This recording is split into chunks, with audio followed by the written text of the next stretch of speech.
शुरू हो गया है ना। लिखिए कॉन्सेप्ट गिवन बाय या इंट्रोड्यूस्ड बाय, पहले हेडिंग डाल दीजिए हाइब्रिडाइजेशन, फिर लिखिए इंट्रोड्यूस्ड बाय पाउली। पाउली कहते हैं, लिखते हैं ऐसे, इंट्रोड्यूस्ड बाय पाउली, PAULING। तो हाइब्रिडाइजेशन का जो कंसेप्ट है वो पाउलिंग ने दिया।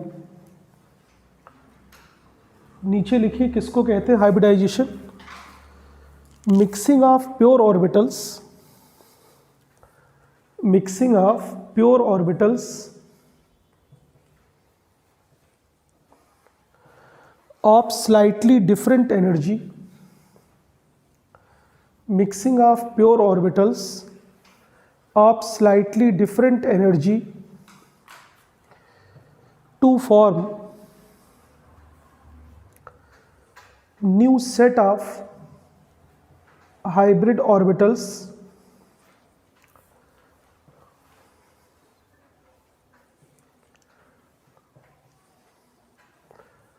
of equivalent energy and shape।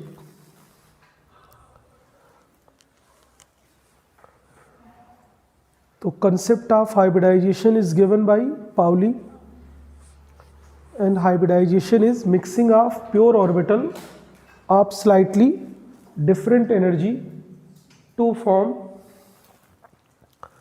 new set of hybrid orbital of equivalent energy and shape.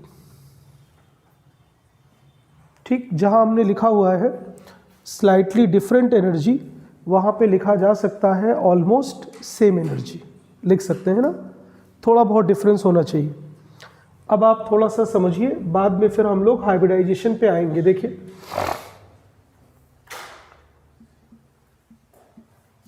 जो प्योर ऑर्बिटल है एटम के अंदर वो 4 तरह का है, S, P, D और F। जो F ऑर्बिटल है उसका शेप जो है वो कॉम्प्लेक्स है, हम उसको ड्रॉ नहीं कर पाते, तो सिर्फ यहाँ पे हम 3 के शेप की बात करेंगे, S, P और D, और इन्हीं की मिक्सिंग से हाइब्रिडाइजेशन भी हमें पढ़ना है। तो S का जो शेप है वो स्फेरिकल है। स्फेरिकल का मतलब इलेक्ट्रॉन डेंसिटी इज यूनिफॉर्म, हर जगह पे इलेक्ट्रॉन डेंसिटी क्या है, बराबर है। जो p ऑर्बिटल है वो डंबल है। डंबल का मतलब यहाँ पे 2 लोब है, दोनों लोब बिल्कुल बराबर है साइज में, और यहाँ पे इलेक्ट्रॉन की डेंसिटी मैक्सिमम है, यहाँ मैक्सिमम है, और इस पॉइंट पे इलेक्ट्रॉन की डेंसिटी 0 है। जिस पॉइंट पे 0 है उसको हम बोलते हैं नोड। इसका मतलब यहाँ पे नोड्स नहीं है, कहाँ पे, s ऑर्बिटल में, और p ऑर्बिटल में एक नोड प्रेजेंट है जहाँ पे इलेक्ट्रॉन की डेंसिटी 0 है। डंबल के जो दोनों लोब हैं वो बिल्कुल बराबर है, तो ये इक्वल है। ठीक, ऐसे जो d ऑर्बिटल प्योर होते हैं वो 2 तरह के होते हैं। देखिए इसमें सारे p ऑर्बिटल डंबल होंगे, s ऑर्बिटल एक ही होता है, स्फेरिकल होगा। यहाँ पे 3 p ऑर्बिटल पॉसिबल हो सकते हैं, इसमें px, py, pz, तो ये तीनों का शेप बना हुआ है। x, y, z जो है ओरिएंटेशन है एक्सिस पे ना, तो उनका साइज, उनका शेप, उनकी एनर्जी सब इक्वल है बिल्कुल। अब हम d पे आते हैं। d में 2 तरह के ऑर्बिटल होते हैं, ज्योमेट्री की बेसिस पे या स्ट्रक्चर की बेसिस पे। कुछ ऑर्बिटल ऐसे होते हैं जिनके पास डबल डंबल होता है, 2 डंबल होते हैं, मीन्स 4 लोब होते हैं। कुछ ऑर्बिटल के पास 4 लोब्स होते हैं। ठीक, ये ऑर्बिटल कौन कौन से हैं? ये ऑर्बिटल हैं dxy, dyz, dzx, ये सब एक्सिस के नाम लिखे हैं। ठीक, और एक ऑर्बिटल और कौन सा, dx² y²। इनमें 4 लोब्स हैं। एक ऑर्बिटल ऐसा है जिसको हम pz बोलते हैं, dz², उसके पास सिर्फ 2 ही लोब हैं, और यहाँ पे जो इलेक्ट्रॉन की डेंसिटी है वो कहाँ पे है, z एक्सिस पे है। तो इसका नाम रखा हम लोगों ने dz², इस ऑर्बिटल का। यहाँ पे एक्स वाई जो प्लेन है उसमें ये एक हिडन जो है वो रिंग होती है, इसको कॉलर बोलते हैं। तो ये नेगेटिव कॉलर है इन एक्स वाई प्लेन। अगर आप इसके स्ट्रक्चर को गौर से देखें तो बचपन में बच्चे जो अंगूठा चूसते हैं तो उनको उनकी मम्मी लाके ये बाज़ार से दे देती है प्लास्टिक का, तो वो मुंह में डाल लेते हैं, और ये चीज़ जो रुकती है यहाँ पे वो मुंह के अंदर नहीं जाने देती। नहीं तो बच्चा छोटा है, अगर ये नहीं होगा तो ये पूरा अंदर चला गया। तो इसको बोलते हैं, इस शेप को हम लोग बेबी स्मूथ रखता है गले को, शूथर शेप या डोनट शेप। तो ये dz² का शेप है। और बाकी जो शेप हैं ये 4 लोब वाले जो हैं इनको हम कहते हैं सबको डबल डम्बल। ये सब क्या है? डबल डम्बल है। ये वाला शेप क्या था? डम्बल था। तो देखिए तीनों p ऑर्बिटल डम्बल होते हैं, s ऑर्बिटल हमेशा स्फेरिकल होता है, d ऑर्बिटल 2 प्रकार के होते हैं, dxy, dyz, dzx और dx²y²। ये डबल डम्बल है 4 लोब वाले। और dz² जो है वो बेबी सूथर शेप होता है, इसमें 2 ही लोब होता है। ये एक्स वाई प्लेन में जो रिंग दिख रही है आपको, ये हिडन होती है, ये दिखती नहीं है। इतना आप जल्दी से नोट करें, फिर हम आपको आगे बताएं। ये वो ऑर्बिटल बोर्ड पे बने हैं जो हाइब्रिडाइजेशन में पार्टिसिपेट करेंगे।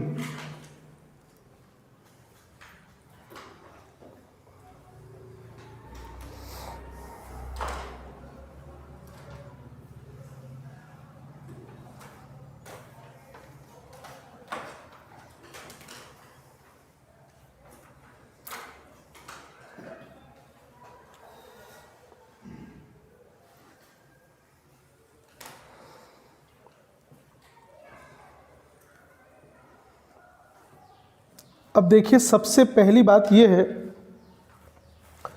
कि अगर ये प्योर ऑर्बिटल ओवरलैपिंग करके बॉन्ड का फॉर्मेशन करें तो इनमें पहली चीज़, इनका जो स्ट्रक्चर है वो डिफरेंट है, इनका शेप डिफरेंट है। दूसरी बात, इनकी एनर्जी में भी फ़र्क है। एस ऑर्बिटल की एनर्जी कम होती है, पी ऑर्बिटल की एनर्जी ज़्यादा होती है। तो दोनों की एनर्जी डिफरेंट है, दोनों का शेप डिफरेंट है। तो अगर ये ओवरलैप करके बॉन्ड बनाएंगे तो वो बॉन्ड जो है उतना स्ट्रांग नहीं होगा या इफेक्टिव नहीं होगा। लेकिन अगर इन्हीं ऑर्बिटल को मिक्स कर लिया जाए और उनसे हम नए हाइब्रिड ऑर्बिटल बना लें जिनकी एनर्जी और शेप जो है सेम हो जाए, तो जब वो ओवरलैप करके बॉन्ड बनाएंगे तो वो बॉन्ड स्ट्रांग होगा as compare to bond form by pure orbital. तो हमने बताया आपको कि क्या मकसद है हाइब्रिडाइजेशन का। मकसद ये है सिर्फ हाइब्रिडाइजेशन का कि इन प्योर ऑर्बिटल में 2 चीज़ों को सेम कर देना। क्या क्या सेम कर देना? इनके शेप को एक जैसा कर देना मिक्स करके, और इनकी एनर्जी को भी बिल्कुल बराबर कर देना। अभी इनकी एनर्जी में थोड़ा सा फ़र्क है, एस की एनर्जी थोड़ी कम है पी के कंपैरिजन में। तो एनर्जी और किसको सेम करना है? शेप को। ठीक, ये तो हमने आपके स्तर पे बताया कि ऐसे समझना है आपको कि जब एनर्जी और शेप सेम हो जाएगा तो जो बॉन्ड बनेगा वो स्ट्रांग होगा। केमिस्ट्री ये कहती है कि जो हाइब्रिड ऑर्बिटल होते हैं जब वो ओवरलैप करते हैं तो हमेशा जो बॉन्ड बनता है वो ज़्यादा डायरेक्शनल होता है, और जितना ज़्यादा डायरेक्शन का मतलब हो गया स्पेस के अंदर उसका अरेंजमेंट। तो जितना अच्छा अरेंजमेंट स्पेस के अंदर होगा उतनी स्टेबिलिटी आएगी। तो बताइए हाइब्रिड ऑर्बिटल अगर बॉन्ड बनाए तब ज़्यादा डायरेक्शनल होगा कि प्योर ऑर्बिटल बना लें? हाइब्रिड ऑर्बिटल बना लें तो ज़्यादा डायरेक्शनल होगा, ज़्यादा स्टेबल होगा, इसीलिए हाइब्रिडाइजेशन की ज़रूरत पड़ी। अब सपोज करिए कि हाइब्रिडाइजेशन हो गया, कोई 2 ऑर्बिटल आप ले लीजिए जिनको हाइब्रिडाइज करा दीजिए। एक S ले लिया, एक P ले लिया, इसमें से कोई भी P ले सकते हैं ना, PZ ले लिया। हम लोग जनरली जब एक ऑर्बिटल लिया जाता है P से तो PZ लेते हैं। तो एक S और एक P ले लिया, तो कौन सा हाइब्रिडाइजेशन हो गया? SP। तो पहले हाइब्रिडाइजेशन के पहले देखिए क्या था, S स्फेरिकल था और P जो है डम्बल था। अब जब दोनों ने मिक्स कर लिया अपने आप को तो पहली बात तो दोनों की एनर्जी बराबर हो गई। बिल्कुल सेम हो गई। अभी एनर्जी डिफरेंट थी थोड़ी सी, दूसरा उनका शेप भी बराबर हो गया। बताइए क्या शेप हो गया sp का? लीनियर। sp का शेप हो गया लीनियर। तो इसका मतलब पढ़ाई वढ़ाई से कोई दूर दूर का वास्ता आपका कभी रहा नहीं है बेटे, ये कहते हुए अफसोस हो रहा है हमें। तो लीनियर जो है ऑर्बिटल का शेप नहीं होता, लीनियर तो कंपाउंड का शेप होता। अभी तो आधे घंटे बाद की बात है। ठीक, फिर से आते हैं पॉइंट पे। जब तक हाइब्रिडाइजेशन नहीं हुआ था, ये ऑर्बिटल प्योर था तो ये s था।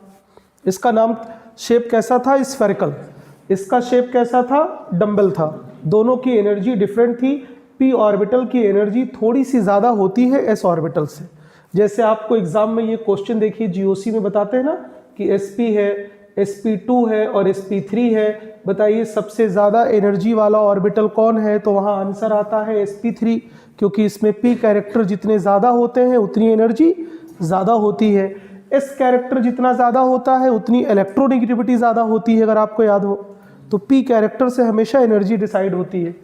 तो p की एनर्जी यहाँ ज़्यादा है, s से दोनों मिक्स हो गए। अब जब ये दोनों मिक्स हो जाएंगे ऑर्बिटल, तो इनका शेप ये हो जाएगा, डंबल हो जाएगा। दोनों का शेप कैसा हो जाएगा? डंबल। बस ये डंबल और ये डंबल देखिए डिफरेंट है। ये प्योर डंबल है, जब प्योर ऑर्बिटल होता है तो दोनों लोब इक्वल होते हैं, और जब हाइब्रिडाइज हो जाता है ऑर्बिटल तो डंबल ही शेप होता है लेकिन अनइक्वल हो जाता है। मैक्सिमम इलेक्ट्रॉन की डेंसिटी बिगर लोब में होती है। तो जब भी बॉन्ड बनेगा तो यही वाला ऑर्बिटल या यही वाला लोब बॉन्ड फॉर्मेशन में पार्टिसिपेट करेगा और ये हिडन होगा। तो बताइए किसी भी हाइब्रिडाइज ऑर्बिटल का शेप कैसा होगा? Dumbbell, but both the lobes are unequal. तो sp का शेप डंबल, sp2 का शेप डंबल, sp3 का शेप डंबल, sp3d का शेप डंबल। जितने हाइब्रिडाइजेशन आपको पता है, हर हाइब्रिड ऑर्बिटल का शेप डंबल होगा, और हाइब्रिडाइजेशन से पहले उनका शेप अलग अलग होगा। तो नीचे अगर इतना आपने कॉपी कर लिया है ये वाली चीज, तो अब जो हम बोल रहे हैं वो लिखना है। लिखिए, hybridised orbital have, hybridised orbital have, hybridised orbital have same energy. अब एक s और एक p मिलाओगे तो दो sp बनेंगे, तो दोनों की एनर्जी क्या होगी? Same. Same energy and same shape.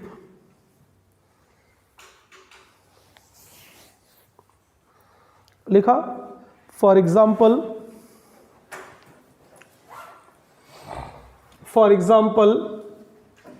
hybridized orbital like sp, sp2, sp3 etc., like sp, sp2, sp3 etc. have a dumbbell shape, have a dumbbell shape, have a dumbbell shape where both the lobes are unequal। ये बना है board पे, where both the lobes are unequal।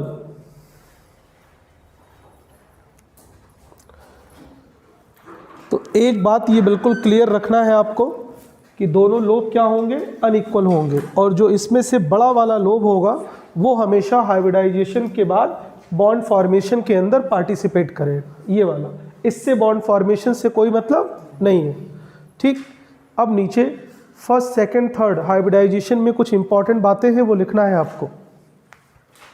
दो लोगों के बीच में अगर friendship हो तो कितने फ्रेंड्स बनेंगे? दो लोगों के बीच में फ्रेंडशिप हो तो कितने फ्रेंड बनेंगे? दो फ्रेंड बनेंगे। तीन लोगों के बीच में हो तो तीन फ्रेंड बनेंगे। तो ऐसे जितने ऑर्बिटल मिक्स होंगे उतने ही नए हाइब्रिड ऑर्बिटल बनेंगे। तो पहला पॉइंट, फर्स्ट पॉइंट लिखना है, number of hybrid orbitals formed, number of hybrid orbitals formed equal to number of pure orbital mix, number of pure orbital mix.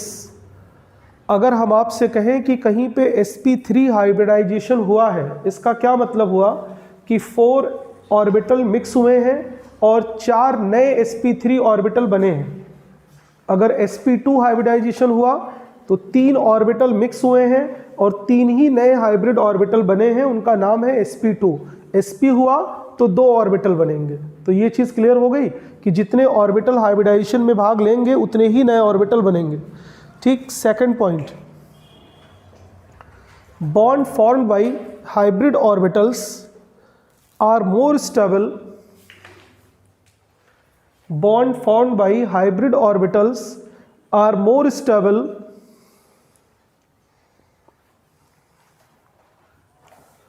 Then pure orbital. तो ये हो गया पर्पस किसका, हाइब्रिडाइजेशन का। Bond formed by hybrid orbitals are more stable than a pure orbital.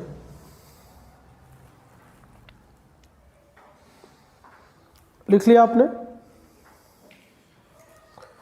ठीक। अब हम लोग ये कहते हैं कि कभी हाइब्रिड ऑर्बिटल जो है इस तरह से अरेंज होते हैं कि वो टेट्राहेड्रल ज्योमेट्री बन जाती है, कभी अरेंज होते हैं प्लेनर, कभी लीनियर, कभी trigonal, bipyramidal.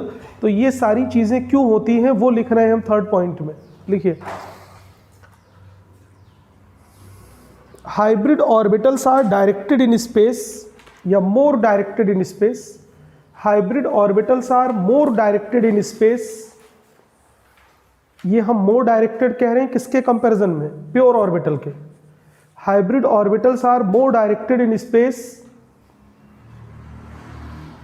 In a particular direction. तभी जो है बच्चों टेट्राहेड्रल, प्लेनर, स्क्वायर पिरामिडल, ये सारी ज्योमेट्री या शेप बनते हैं। In space in a particular direction to have chemical bonding का ये सार है जो लिख रहे हैं। कहीं भी कुछ पूछा जाए ऐसा क्यों हुआ तो उसका आंसर यही है जो अब हम लिख रहे हैं पूरे चैप्टर में। To have minimum repulsion. तो कहीं भी कोई कहे कि ये लोन पेयर हमने इक्वेटोरियल पे रख दिया, ये हमने मोर इलेक्ट्रोनेगेटिव एक्सियल पे रख दिया, ये हमने वहाँ लगा दिया, इसको इतने एंगल पे लगा दिया, क्यों? तो आंसर यही है इसका, टू मिनिमाइज रिपल्शन। और जब रिपल्शन मिनिमाइज होगा तो स्टेबिलिटी बढ़ जाएगी। क्या लिखा? To have minimum repulsion between किसके बीच का repulsion? Between electron pairs. Between electron pairs. अब आपको पता होना चाहिए कि इलेक्ट्रॉन पेयर 2 प्रकार के होंगे। ऐसे इलेक्ट्रॉन के पेयर जो बॉन्ड फॉर्मेशन में पार्टिसिपेट करेंगे उनको हम बॉन्ड पेयर बोलेंगे, जो नॉन बॉन्डेड होंगे उनको हम लोन पेयर बोलेंगे। तो हमें दोनों को संभालना है, दोनों को ऐसे रखना है कि रिपल्शन क्या हो, मिनिमाइज हो जाए। ब्रैकेट में लिखना है BP as well as LP, bond pair as well as lone pair.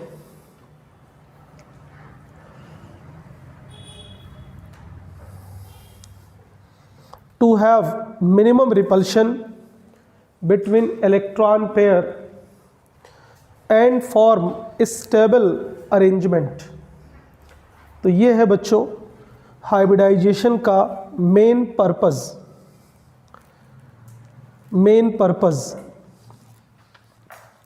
तो बताइए हाइब्रिडाइजेशन से हमें क्या पता चलेगा?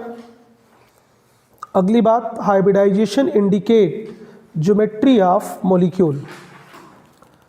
Hybridisation indicate geometry of molecule. Geometry of molecule. Geometry of molecule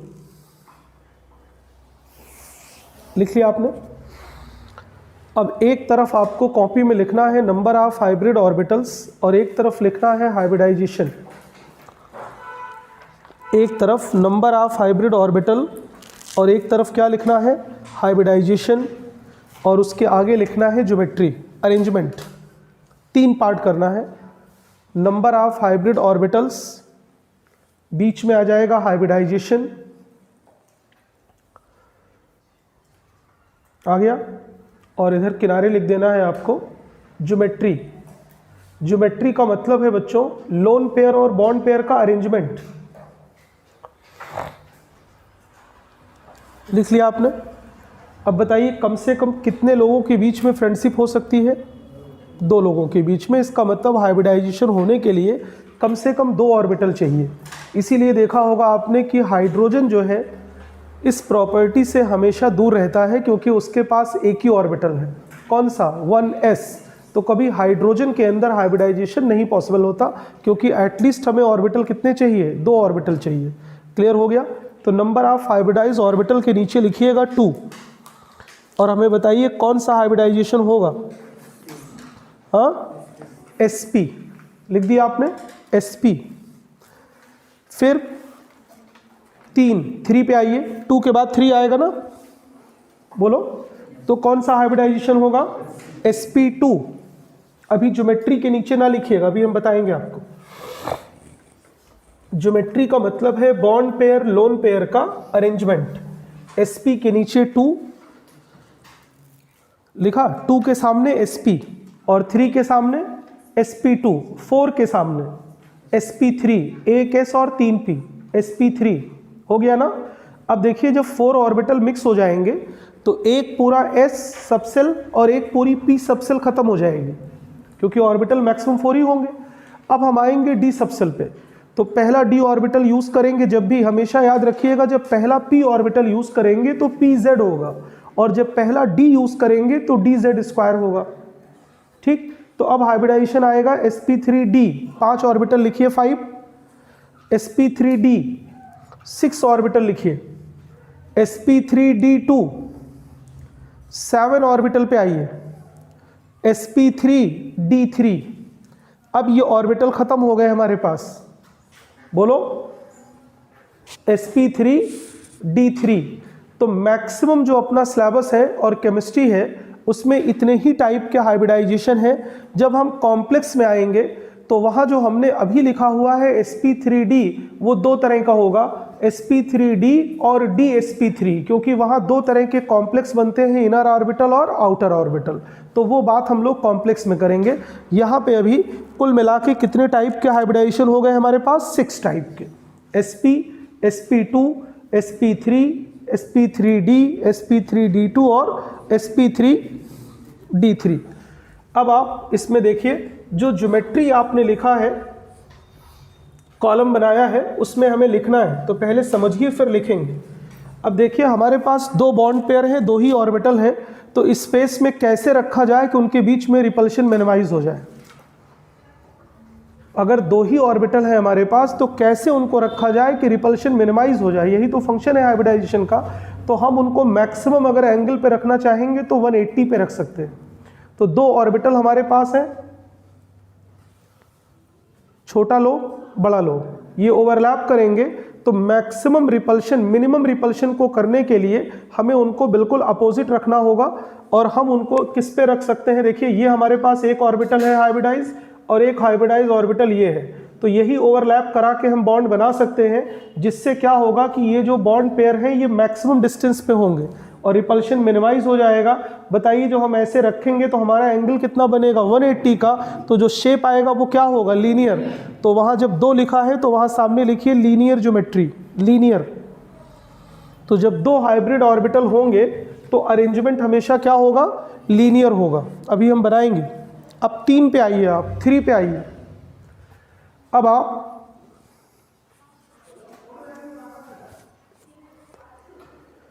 तो ये पुराने स्टूडेंट हैं मेडिकल कॉलेज के, तो हम 2 मिनट मिल करके फिर आपको पढ़ाते हैं ना। 2 मिनट जो है आप थोड़ा सा वीडियो बंद कर देते हैं, 2 मिनट लगेगा बस।